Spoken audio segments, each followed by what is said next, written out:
Hello from Kingfisher, Oklahoma. Today we're going to look at 2 Samuel 1 and 2. Woo woo, we're in 2 Samuel. Very excited about that.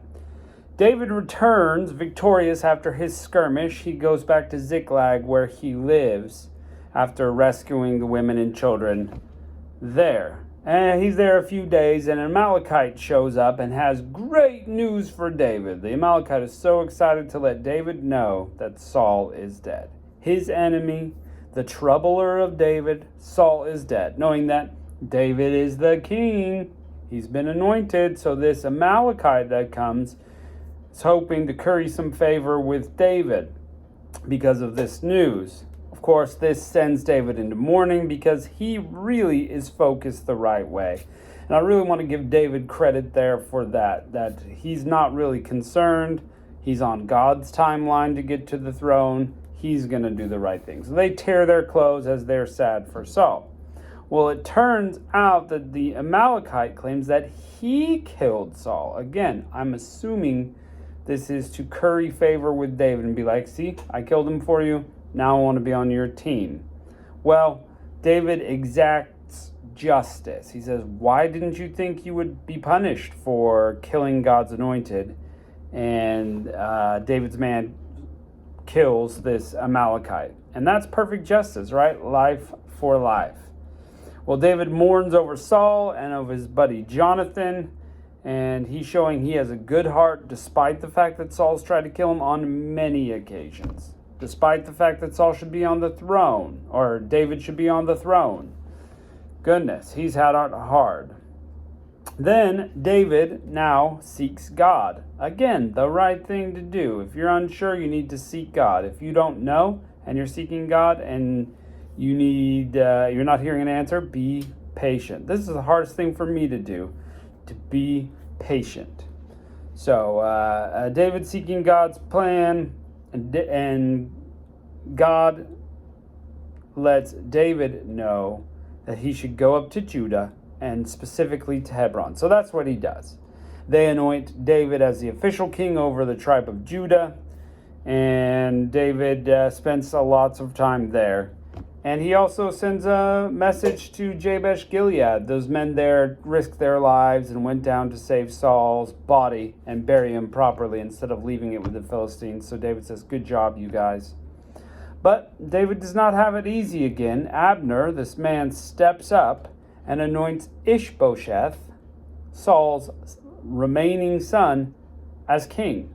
So now David's got another rival. But David is patient again.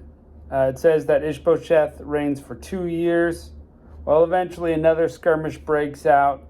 The two armies come together. Now we're talking about Israel against Israel. And they have a little fight. During it, Abner kills the young man Asahel in this fight. Abner's just trying to escape. Asahel keeps chasing and does the spear backwards right through his gut. Oh my goodness, gross. So, but just got to warn you, that's going to have some consequences. And then things kind of settle out, but we still have no end to David's plight. So, I guess the encouragement, hashtag encouragement, not encouragement, is that sometimes when we're just at our wits' end, we don't have any patience left, we still need to pray for God for some more patience for him to change the circumstances. Just like David. We're talking about literally years it's already been. And then he's been anointed king over Judah, but it's still years still. No solution. So, let's jump into 2 Samuel and see how this goes. Chapter 1.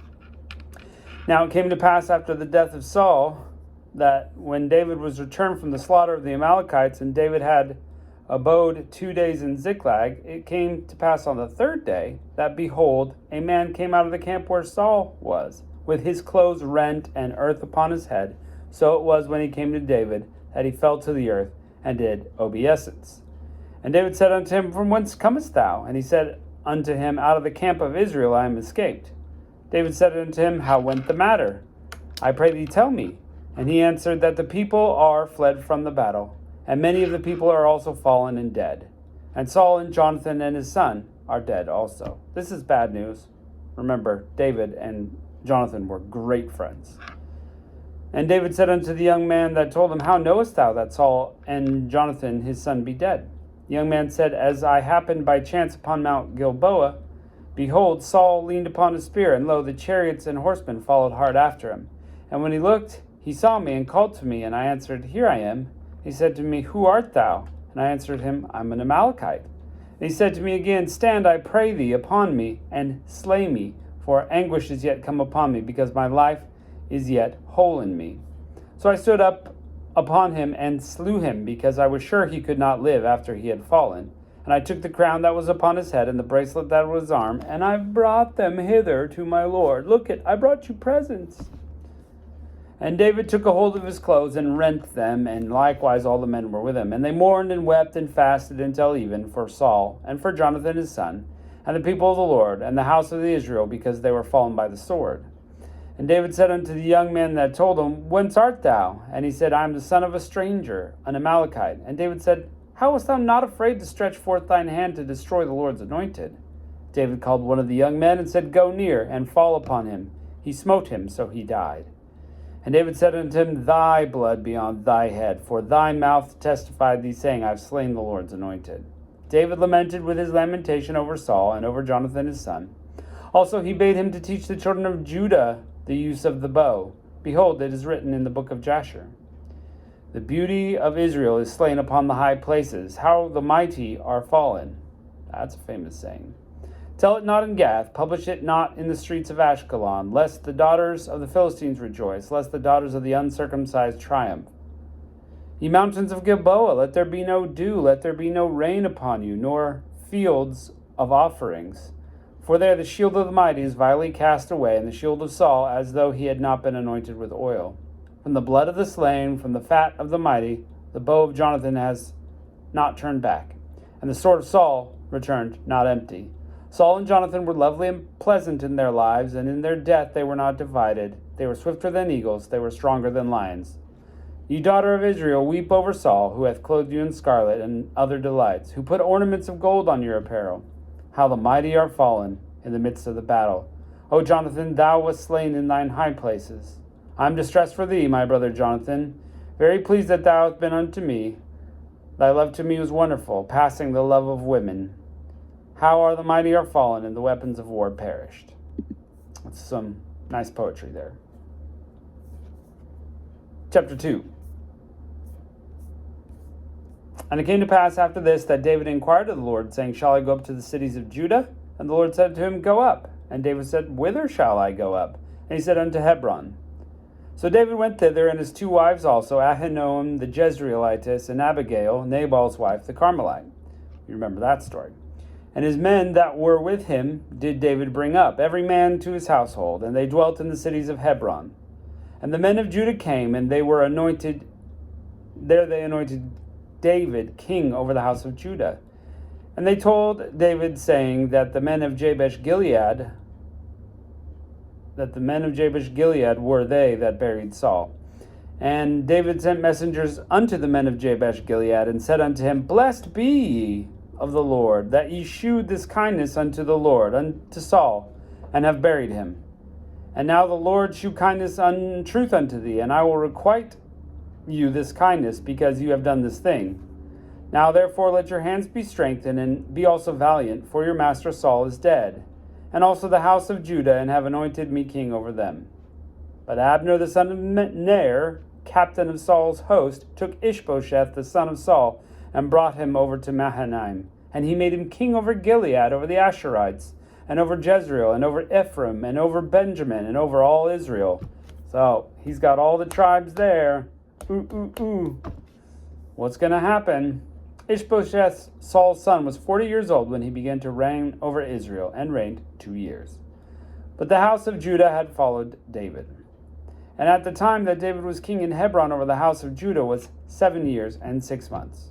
And Abner the son of Ner, and the servants of Ishbosheth the son of Saul, went out from Mahanaim to Gibeon. So those years are just kind of out of sorts. They're not, hey, it's been 2 years, but they're letting us know how many it will be. And Joab, the son of Zeruiah, the servant of David, went out and met together by the pool of Gibeon. And they sat down, one on one side of the pool and one on the other side of the pool. Kind of like sharks and jets, I bet. And Abner said to Joab, "Let the young men now arise and play before us." And Joab said, "Let them arise." And they rose and went over, by number, 12 of Benjamin, which pertained to Ishbosheth, the son of Saul, and 12 servants of David. And they caught everyone his fellow by the head, and thrust a sword in his fellow's side, so they all fell down together. Wherefore that place was called Helkath-Hazarim, which is in Gibeon. So they just all killed each other. Well, we can't leave it at that. There was a sore battle that day, and Abner was beaten, and the men of Israel before the servants of David. And there were 3 sons of Zeruiah there, Joab and Abishai and Asahel. And Asahel was as light as a foot, as a wild roe. And Asahel pursued after Abner, and in going he turned not to the right or to the left from following Abner. Then Abner looked at him and said, "Art thou Asahel?" He said, "I am." And Abner said, "Turn thee aside to the right or to the left, and lay hold of one of the young men, and take thee his armor." But Asahel would not turn aside from following him. And Abner said to Asahel, "Turn thee aside from following me. Wherefore should I smite thee to the ground? And then how should I hold my head up to face Joab thy brother?" Howbeit he refused to turn aside. Wherefore Abner, with the hinder end of the spear, smote him under the 5th rib, that the spear came out behind him, and he fell down there and died in the same place. And it came to pass that as many as came to the place where Asahel fell down and died stood still. So people start gathering up and seeing that he's dead. Joab and also Abishai pursued after Abner, and the sun went down when they were in the hill of Ammah, that lieth before Giah, on the way to the wilderness of Gibeon. The children of Benjamin gathered themselves together after Abner, and became one troop, and stood on the top of the hill.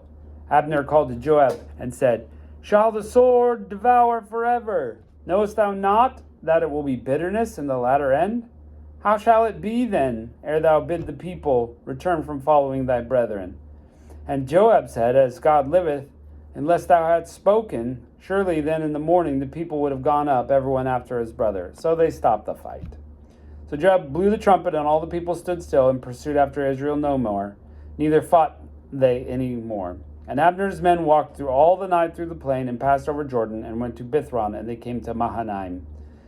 And Joab returned from following Abner. And when he had gathered all his people together, there lacked of David's servants 19 men, and Asahel. So they lost 20 that day. But the servants of David had smitten Benjamin, and of Abner's men, so that 360 men died. So 360 of their men died, and only 20 of David's men. The odds are not in their favor. They took Asahel and buried him in the sepulchre of his father, which is in Bethlehem. And Joab and his men went all night, and they came to Hebron at the break of day. Well, no solution for David. He's been anointed. He's waited all through this time with Saul. Now he's got Ishbosheth to deal with, and it just isn't looking like he's going to make it. Well, my suggestion is, even if it is years of you waiting for God to work, wait faithfully, wait patiently. Be a Christian while you wait.